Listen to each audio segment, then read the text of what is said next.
recebemos se formos com o Senhor? O que acontecerá se concordarmos em aprender com o Senhor? O que obteremos? Perguntei. O mesmo que irmão Coelho obteve, disse Pai Rico, libertação da boneca de piche. Referências a personagens de uma conhecida história infantil passada no sul dos Estados Unidos, Uncle Remus, 1881, de Joel C. Harris.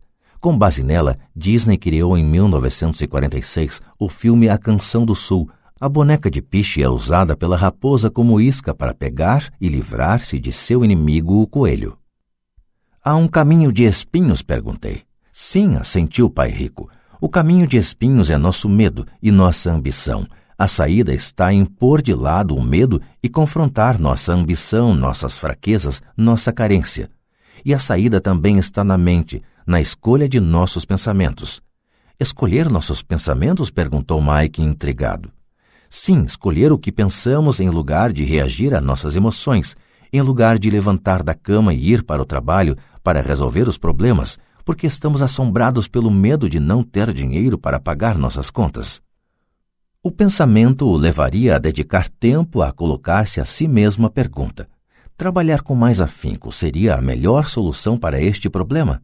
A maioria das pessoas está tão apavorada por não encarar a verdade, o medo está controlando-as, que não pode pensar e assim corre para sair de casa. A boneca de piche está no controle. Isto é o que quero dizer quando falo em escolher os pensamentos. E como fazemos isso? Perguntou Mike. Isso é o que vou ensinar a vocês. Vou lhes ensinar como escolher seus pensamentos, em lugar de reagir apavorados tomando o café da manhã afobadamente e disparando porta fora. Lembrem-se do que disse antes, um emprego é apenas uma solução de curto prazo para um problema de longo prazo. A maioria das pessoas só tem um problema em mente e é de curto prazo. São as contas do fim do mês, a boneca de piche. O dinheiro passa a conduzir suas vidas, ou melhor dizendo, o medo e a ignorância em relação ao dinheiro. Da mesma forma que faziam seus pais, elas acordam toda manhã e vão trabalhar por dinheiro. Não tem tempo de se perguntar se há outra maneira.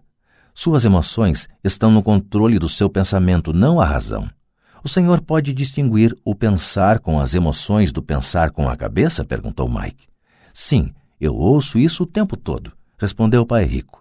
Ouço coisas como, bem, todo mundo tem que trabalhar, ou os ricos são desonestos, ou vou procurar outro emprego, mereço esse aumento, eles não vão me passar para trás. Ou gosto deste emprego porque ele é seguro. Em lugar de perguntas como o que é que eu estou perdendo aqui, o que interromperia o pensamento emocional e daria tempo de pensar com clareza. Devo admitir que estava recebendo uma grande lição. Saber quando alguém estava falando a partir de suas emoções ou de um pensamento claro. Era uma lição que me prestou bons serviços a vida toda, especialmente quando era eu que estava falando a partir de uma reação e não de um pensamento claro. Enquanto caminhávamos de volta à loja, Pai Rico explicou que os ricos realmente faziam dinheiro. Eles não trabalhavam por ele. Ele continuou explicando que quando Mike e eu estávamos cunhando pratinhas de 5 centavos com o chumbo, pensando que estávamos fazendo dinheiro, nós estávamos pensando quase como os ricos. O problema é que nós estávamos praticando um ato ilegal. Era legal quando o governo e os bancos faziam isso, mas não quando nós o fazíamos.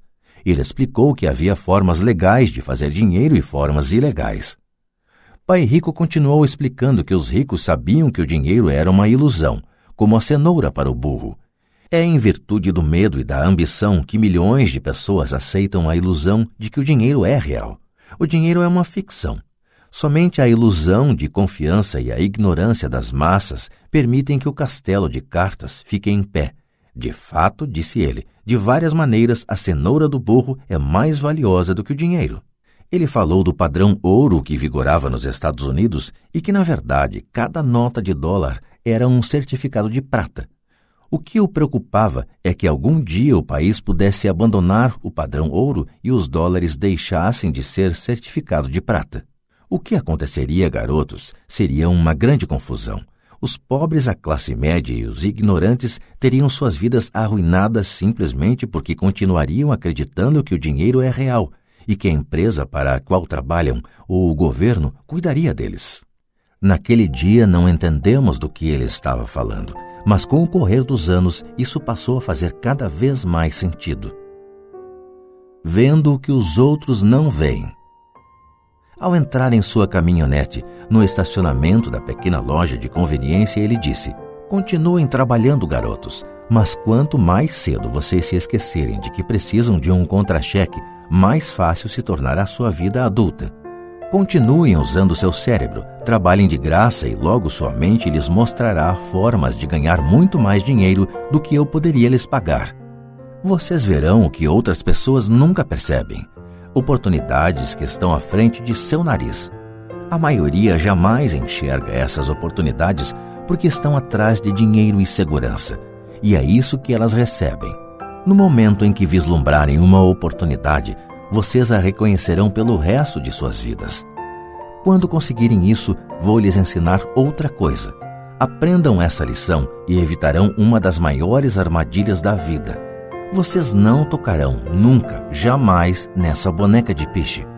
A boneca de piche da história é totalmente pegajosa, daí a dificuldade de se livrar dela e dos problemas que ela provoca.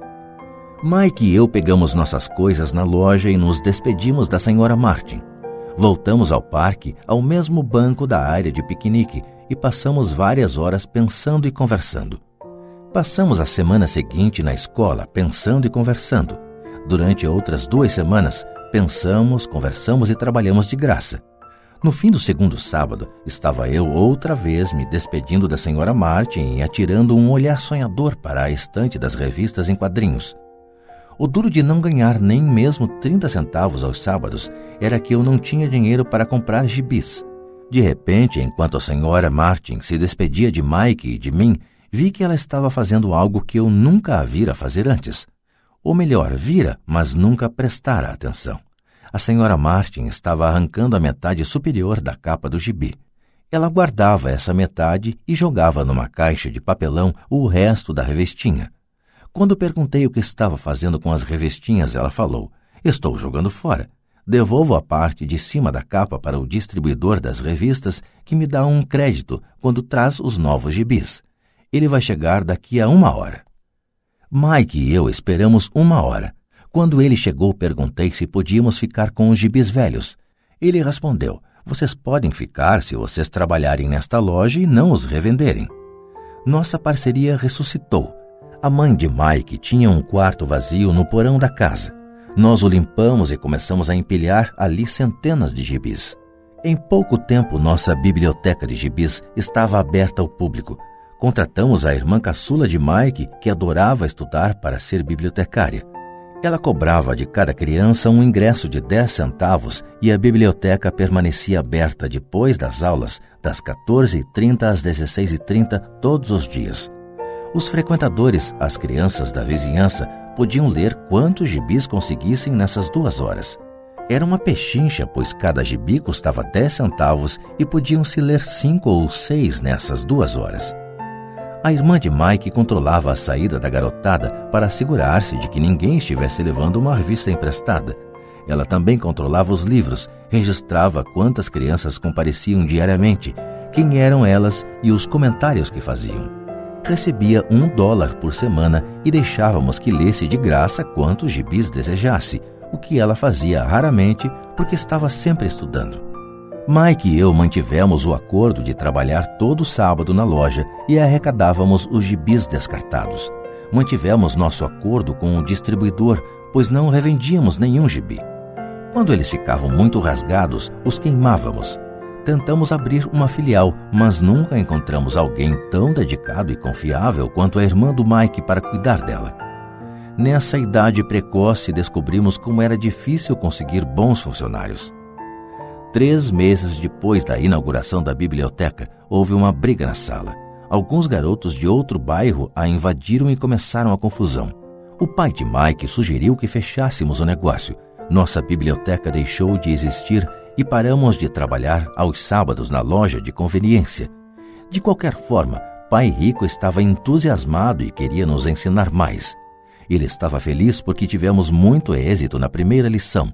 Aprendemos a fazer o dinheiro trabalhar para nós. Como não tínhamos recebido pagamento pelo trabalho na loja, forçamos nossa imaginação identificando uma oportunidade de ganhar dinheiro.